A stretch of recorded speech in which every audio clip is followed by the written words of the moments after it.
Assalamualaikum warahmatullahi wabarakatuh. Ustadz Saidah, kita lanjutkan tutorial tentang e-learning, membangun e-learning di Syafan Islamic School.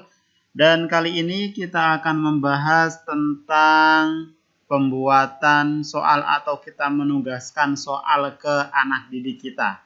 Oke, saya akan ambil contoh di bagian Islamic Study dan mungkin untuk yang lain atau yang mata bidang studi lain mungkin bisa menyesuaikan. Oke, kita akan belajar membuat soal atau mendeliver evaluasi pembelajaran kita ke anak-anak. Di sini kita akan coba di Islamic Study. Oke, pada dasarnya ini adalah untuk mendeliver materi atau pembuatan soal sama ya. Tinggal nanti source-nya aja yang kita pilih. Oke, kita akan studi kasusnya ini adalah kita akan mengadakan sebuah final test atau UAS untuk anak-anak kita. Oke, ini adalah tampilan awalnya. Pertama-tama kita on-kan dulu mode editingnya di sini. Turn editing on. Nah, kemudian akan muncul tanda seperti ini. Nah, berkaitan dengan final test atau UAS, Ustadz Saidah bisa memberikan atau membuat pengumuman di bagian sini. Silakan pengumumannya seperti apa, disesuaikan sesuai dengan bidang studi atau arah kebijakan dari sekolahan Syafan Islamic School. Oke, kita akan lanjut. Ini kita lewatin karena fokus kita bukan di sini. Kita akan menuju ke bagian topik. Di sini. Nah, ini kita bisa edit di sini, kemudian edit topik. Kemudian kita custom.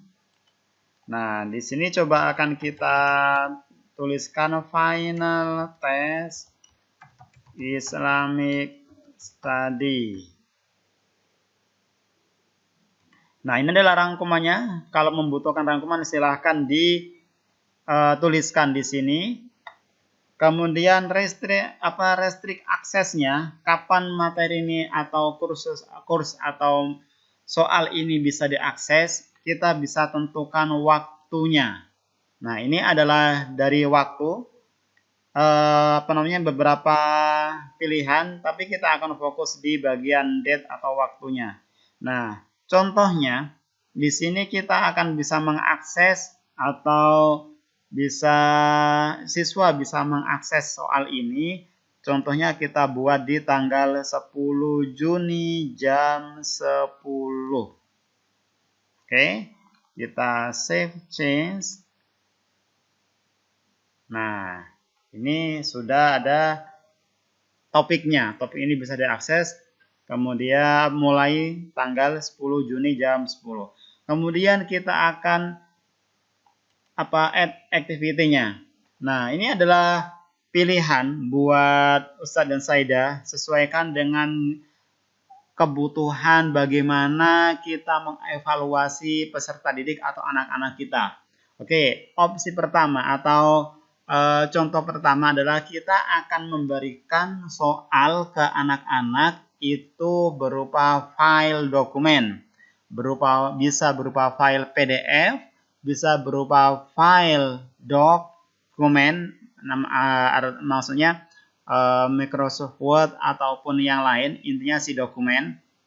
Nah, kemudian siswa akan mendownload, kemudian mengerjakan soal yang kita berikan. Kalau misal itu dokumennya berupa dokumen Word, kemudian siswa ini bisa mengerjakan atau bisa mengedit di sana, gitu kan. Kemudian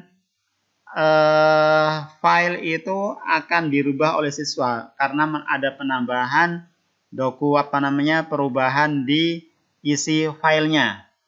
Seperti itu. Oke, saya akan contohkan. Kita akan mengupload sebuah soal. Kita add dulu. Oke, kemudian name-nya itu adalah samain aja.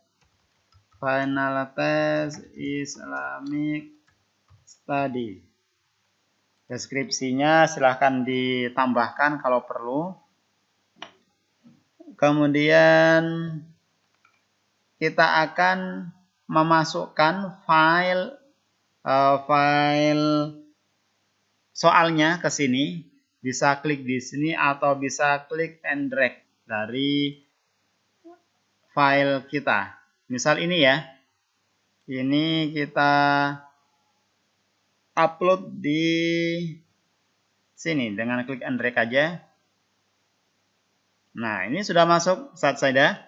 Kemudian availability-nya siswa bisa mengirimkan file jawabannya itu kapan?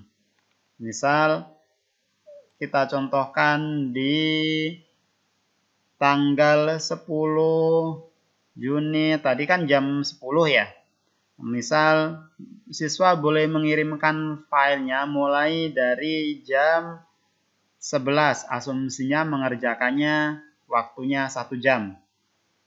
Kemudian due date-nya, batas terakhirnya itu misal kita sama 10 Juni tapi jamnya adalah jam 1 misal. Gitu.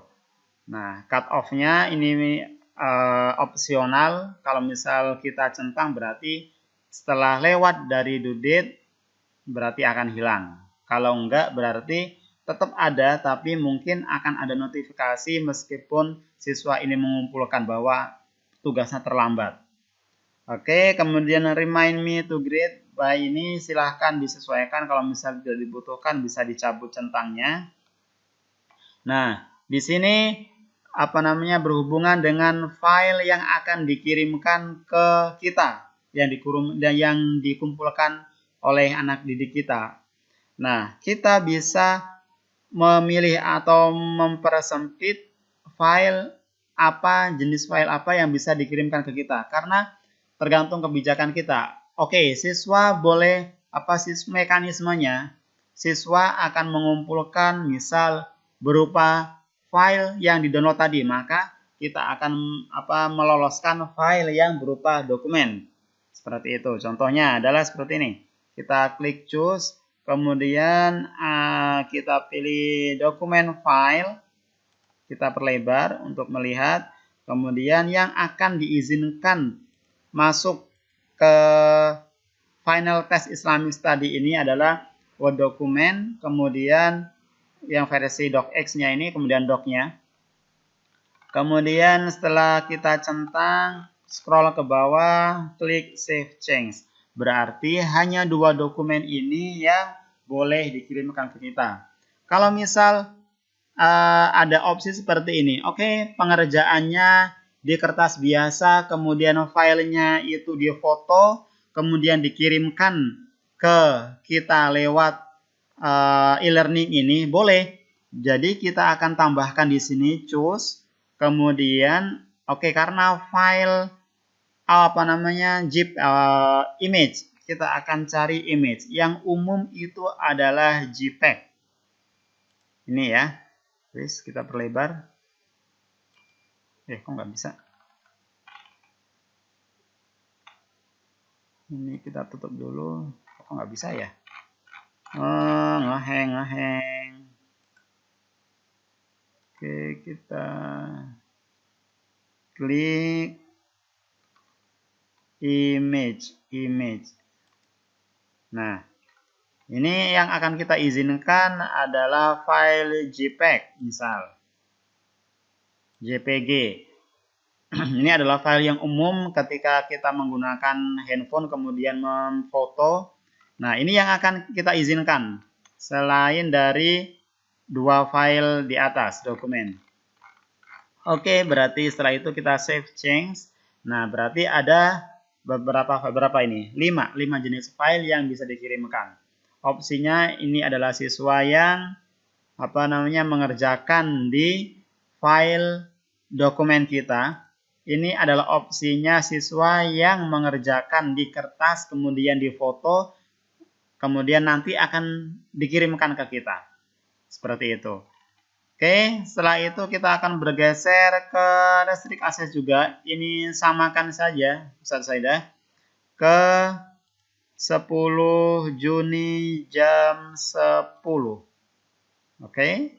Sampai di sini cukup. Kemudian save and display. Tadi udah kita upload ya. Kemudian save and display.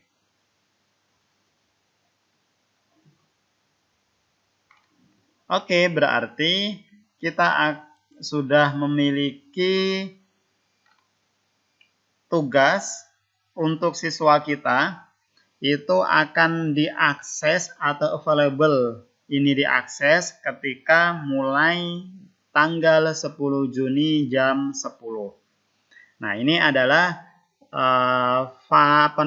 mekanisme final test atau UAS ketika kita mendeliver soal ke siswa. Nah, untuk opsi berikutnya berupa kuis, kita akan lanjut ke tutorial berikutnya. Biar tidak terlalu panjang, video ini saya cukupkan sampai di sini. Kalau ada pertanyaan, silahkan kontak atau komen di kolom komentar. Assalamualaikum warahmatullahi wabarakatuh.